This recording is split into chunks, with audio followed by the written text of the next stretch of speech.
Hello and welcome back to my channel cook with Khushboo. तो friends, आज मैं लाई हूँ आपके लिए इंडियन स्टाइल पास्ता बनाने की बहुत ही अमेजिंग सी रेसिपी। तो सुबह का नाश्ता हो या शाम की छोटी मोटी भूख के लिए पास्ता बहुत ही बढ़िया रहता है। तो आज हम बनाएंगे पाव भाजी पास्ता। तो super tasty quick and easy pasta कैसे बनेगा, चलिए देख लेते हैं। तो इसको बनाने के लिए सबसे पहले मैंने पास्ता मैक्रोनी ली है। तो ये कई तरह की होती है, आप कोई सी भी ले सकते हैं, लेकिन टेस्ट सबका एक जैसा होता है। तो ये मैंने इसको बॉयल कर लिया है, और बॉयल कैसे किया है ये भी मैं आपको दिखाऊंगी। इसी के साथ मैंने ले ली है कुछ सब्जी, जिसमें कि मैंने गाजर ले ली है, साथ में पत्ता गोभी ले लिया है, शिमला मिर्च ले ली है और फ्रेंच बीन्स ले ली है। अब सबसे पहले मैंने एक कढ़ाई में पानी गर्म होने के लिए रख दिया था, और उसके अंदर मैं ये सारी ही जो हमारी पास्ता मैक्रोनी है उसको डाल रही हूँ। तो इसके लिए आपको ये याद रखना है कि कंटिन्यूसली इसको हमें स्टीयर करते रहना है, वरना क्या होगा कि नीचे तले में जाकर जो हमारा पास्ता है वो चिपक जाएगा, जिससे कि वो सब टूट जाएगा।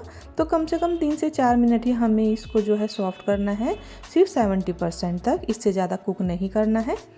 अब कढ़ाई में ऑयल में सबसे पहले मैं हरी मिर्च डाल देती हूँ, और हरी मिर्च डालने के बाद 2 मिनट हम इसको स्टीयर करेंगे।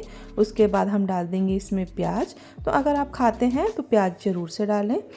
तो मैक्रोनी जो होती है बच्चों की फेवरेट होती है, तो थोड़ा सा टेस्ट बदल के आज हम इसको बहुत ही टेस्टी बनाने वाले हैं। तो इस तरह से प्याज को भी हम हल्का सा सौते कर लेंगे। जैसे ही इसका कलर गोल्डन आ जाएगा, हम इसमें सारी वेजिटेबल्स डाल देंगे। तो मैंने जो वेजिटेबल्स ली है, आप क्या करें कि जो भी आपको पसंद हो आप वो ले सकते हैं। अगर आप इसमें ब्रोकली डालना चाहते हैं, या गोभी डालना चाहते हैं, मटर डालना चाहते हैं, कुछ भी आप इसमें डाल सकते हैं।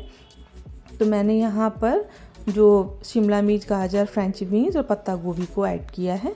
अब इसको भी हम क्या करेंगे, हल्का सा ऑयल में सौते कर लेंगे। एकदम ज़्यादा सा हमें इसको फ्राई नहीं करना है, सब्जियों का जो क्रंच है वो बना रहना चाहिए। अब मैं इसमें पत्ता गोभी डाल रही हूँ।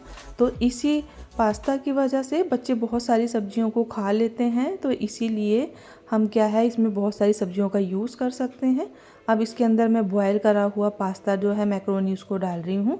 अब हमें क्या करना है, इसमें टेस्ट के अकॉर्डिंग मैं इसमें नमक डाल दूँगी। हाफ़ टेबल स्पून हम डाल देंगे टर्मरिक पाउडर हल्दी, half table spoon coriander powder पिसा धनिया, 1 table spoon red chilli powder, और हाफ़ टेबल स्पून हम डाल देंगे इसमें पाव भाजी का मसाला। अच्छे से सबको हम इस तरह से स्टीयर करेंगे, जिससे कि सारी ही वेजिटेबल्स और मैक्रोनी के अंदर सारे ही मसाले जो हैं बहुत अच्छे से मिक्स हो जाएं। पानी वगैरह हमें बिल्कुल भी नहीं डालना है, तभी हमारे जो पास्ता हैं वो खिले खिले बनेंगे, जैसे कि आप देख ही रहे होंगे। अब हम क्या करेंगे, इसमें डालेंगे बच्चों का फेवरेट जो मैगी का मसाला होता है। तो उसको हम एक पैकेट मैंने खोल लिया है, और उसको हम डाल देंगे। तो इससे जो है बहुत ही बढ़िया सा टेस्ट आने वाला है। तो बच्चे हों या बड़े हों, मैगी जैसे सबकी पसंद होती है, वैसे ही पास्ता भी सबकी पहली पसंद है। अब मैं इसमें डाल रही हूँ 2 कटे हुए मीडियम साइज़ के टमाटर। तो अब सारी ही जो है वेजिटेबल्स के साथ पास्ता मैक्रोनी को मिक्स कर लेंगे। तो फ्रेंड्स, आप देख रहे होंगे कि देसी स्टाइल में बिल्कुल मैंने इसको बनाया है, लेकिन थोड़े से जो 2 मसाले ऐड किए हैं उसी से इसका टेस्ट बहुत अच्छा आने वाला है। तो 2 मिनट के लिए इस पर लीड लगा लें आप, जिससे कि सारे मसाले बहुत अच्छे से मिक्स हो जाएं। ऊपर से डाल देंगे हरा धनिया, और फिर से इसको एक बार हम इस तरह से स्टीयर कर लेंगे। तो फ्रेंड्स, आपको ये कैसी लगी है रेसिपी, मुझे कमेंट करना बिल्कुल ना भूलें, और आप अपने यहाँ इसको कैसे बनाते हैं ये भी मुझे ज़रूर से बताएं। तो एक बार आप इसको ज़रूर ट्राई करें।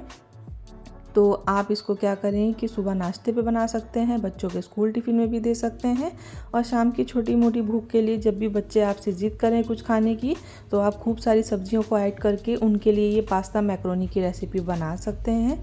तो आप इसको कब बना रहे हैं। तो फ्रेंड्स, आपको मेरी वीडियो कैसी लगी है मुझे कमेंट करना बिल्कुल ना भूलें। तो अगर आपको मेरी वीडियो पसंद आई हो तो मेरी वीडियो को लाइक करें, और अगर आप मेरे चैनल पर नए हैं तो प्लीज़ मेरे चैनल को सब्सक्राइब कर लें, और पास लगे बेल आइकन को प्रेस करना बिल्कुल ना भूलें, जिससे मेरे आने वाली सारी ही वीडियो की नोटिफिकेशंस जो हैं आप सभी को मिलती रहे।